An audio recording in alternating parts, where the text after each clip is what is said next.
Hi வணக்கம், நான் உங்கள் செல்வி வந்தாச்சு. இன்றைக்கி நம்ம வீட்டு ஸ்பெஷல் என்னென்னு பார்த்துடலாமா? வாங்க பார்க்கலாம். நான் சொல்லவே வேண்டாம், நீங்கள் பார்த்தோன்னே கண்டுபிடிச்சிருப்பீங்க. ஆமாங்க, முருங்கைக்கீரை தான். அதை வச்சு தான் இன்றைக்கி கூட்டு செய்ய போகிறேன். இந்த கூட்டு முருங்கையில் கூட்டு உங்களுக்கு எத்தனை பேர்த்துக்கு பிடிக்கும்னு எனக்கு தெரியல. பிடிக்காதவங்க இப்படி வச்சு சாப்பிட்டு பாருங்கள். ரொம்ப ரொம்ப சூப்பராக இருக்குங்க.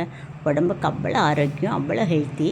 இந்த முருங்கைக்கீரை தின்னாலே உடம்புக்கு அவ்வளோ ஒரு சத்துன்னு சொல்கிறாங்க.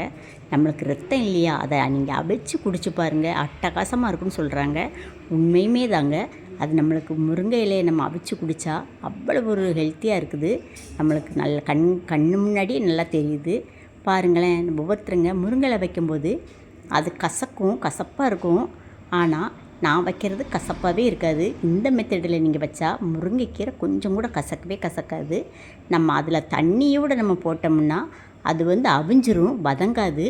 அதனால தான் நம்ம தண்ணியெல்லாம் இருத்துட்டு நல்லா கழுவி ஒரு அரிப்பில் வச்சாச்சுன்னா தண்ணி பூரா இறங்கிரும். அதுக்கப்புறம் நம்ம அந்த தூக்கி உள்ளே போட்டு அப்படியே மூடி வச்சிட்டோம்னா அது சூப்பராக அந்த எண்ணெயிலே வெந்துருங்க. அப்போ நம்மளுக்கு கசப்பே தெரியாது. அதில் நம்மளுக்கு வெங்காயத்தை கிள்ளி போடாமல் அள்ளி போடுங்க, அட்டகாசமாக இருக்கும். நான் எப்போயுமே அப்படி தான் செய்வேன். அதே மாதிரி தேங்காய் பூவையும் அழகாக தூவி வச்சாச்சுன்னா ரொம்ப ரொம்ப சூப்பராக இருக்கும். நிறைய பேர் சொல்லுவாங்க முருங்கைக்கீரை கசக்கும் அப்படின்னு சொல்லுவாங்க. கண்டிப்பாக கசக்காதுங்க. இந்த மெத்தடில் நீங்கள் வச்சு பாருங்கள். அதுக்கப்புறம் திங்காதவங்க கூட தும்பாங்க. ஏன்னா அவ்வளோ ருசியாக இருக்குங்க. கீரையிலே சத்தான கீரையே முருங்கைக்கீரைன்னு தான் சொல்கிறாங்க. அந்த கீரை நம்ம எல்லா வீடுகள்லேயும் கிடைக்குது. நம்ம தான் அதை கண்டுக்கவே மாட்டோம். அங்கேருந்து கொண்டு வர்றவங்கக்கிட்ட எந்த கீரை கொண்டு வராங்கன்னு அதை தேடுறோம். நீங்கள் உங்களில் எத்தனை பேர் முருங்கைக்கீரை வச்சு சாப்பிட்ருப்பீங்க சொல்லுங்கள். எல்லா இடத்துலையுமே முருங்கைக்கீரை இருக்குது. ஆனால் நம்ம அதை கண்டுக்கிறதே இல்லை. அது எதுக்குன்னு தெரியவே இல்லை. தூரத்தில் இருந்தால் தான் நம்மளுக்கு அதோட அருமை தெரியும்னு சொல்கிற மாதிரி நம்ம வீட்டுக்குள்ளே இருந்தால் நம்ம அதை வச்சு சாப்பிடவே மாட்டோம். அடுத்த பக்கம் என்ன தந்தாலுமே அதை வாங்கி எந்த கீரை தந்தாலும் அதை வாங்கி வைக்கலான்னு நினைப்பமே தவிர நம்ம வீட்டில் உள்ள முருங்கைக்கீரையை நம்ம பறித்து வைக்கணும்னு ஒரு காலம் நினச்சதே இல்லை.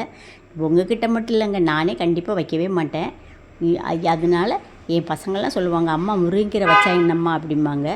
நான் வைக்கேன்னு சொல்லுவேன், ஆனால் வைக்கவே மாட்டேன்.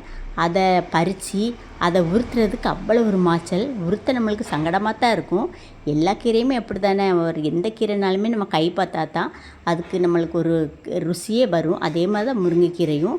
அதையும் உறுத்தி சாப்பிட்டு பாருங்கள். உறுத்துறதுக்கு நம்ம கஷ்டமாக தான் இருக்கும். உறுத்தின பிறகு அதை நம்ம வதக்கி சாப்பிட்டா அவ்வளோ ஒரு சூப்பராக இருக்குங்க. எனக்கு ரொம்ப ரொம்ப பிடிச்ச கீரையே முருங்கைக்கீரை தான். அதை அப்படியே சோத்துக்குள்ளே வச்சு குழம்பே ஊற்றக்கூடாதுங்க. குழம்பே ஊற்றாமல் சோத்துக்குள்ளே வச்சு அப்படியே பிணைஞ்சு சாப்பிட்டு பாருங்கள், சூப்பராக இருக்குங்க. எனக்கு ரொம்ப பிடிக்குங்க. அதே மாதிரி என் பசங்களுக்கும் ரொம்ப பிடிக்கும். இந்த முருங்கைக்கீரை வச்சா நான் குழம்பே தேவையே படாது. அதனால் அந்த முருங்கைக்கீரை வச்சே சாப்பிட்ருவேன். அதை என் பசங்க பார்த்துக்கிட்டே இருப்பாங்க, அம்மா நீ சாப்பிட்றது நல்லாயிருக்கு, அதேமாதிரி பிணைஞ்சு தம்மான்னு சொல்லுவாங்க. அப்படி பிணைஞ்சி 2 உருண்டை கொடுத்தா அவங்க அழகாக சாப்பிடுவாங்க. திங்காத பிள்ளைங்க கூட திங்கும் முருங்கைக்கீரையை என்னோடய மெத்தடில் வச்சா. இந்த வீடியோ உங்களுக்கு பிடிச்சா கண்டிப்பாக கமெண்டில் சொல்லுங்கள்.